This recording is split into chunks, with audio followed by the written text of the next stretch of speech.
US Senate holds marathon vote on Trump's big, beautiful bill.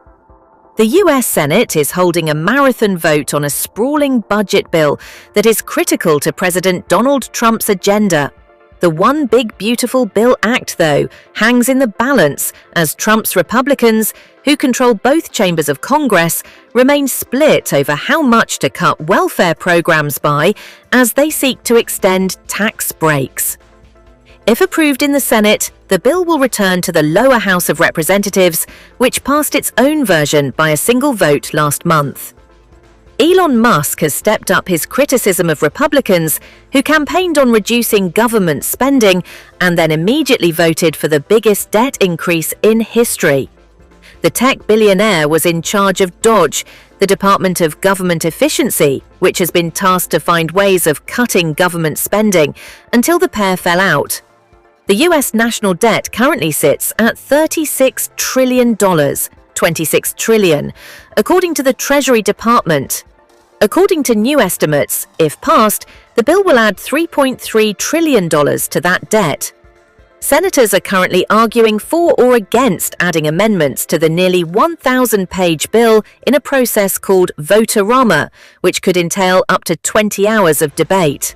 The Republican debate has focused on how much to cut welfare programs in order to extend $3.8 trillion, £2.8 trillion in Trump tax breaks.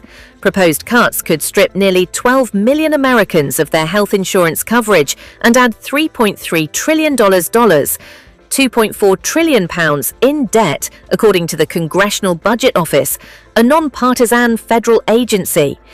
Democrats have criticized the proposed cuts. On Sunday, Democrats used a political maneuver to stall the bill's progress, calling on Senate clerks to read all 940 pages of the bill aloud, a process that took 16 hours.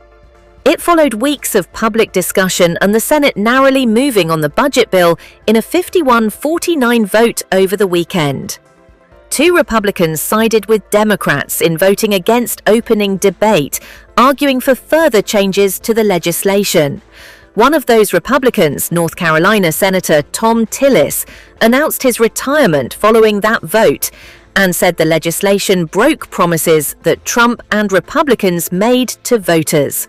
Too many elected officials are motivated by pure, raw politics, who really don't give a damn about the people they promised to represent on the campaign trail, Tillis wrote in his announcement.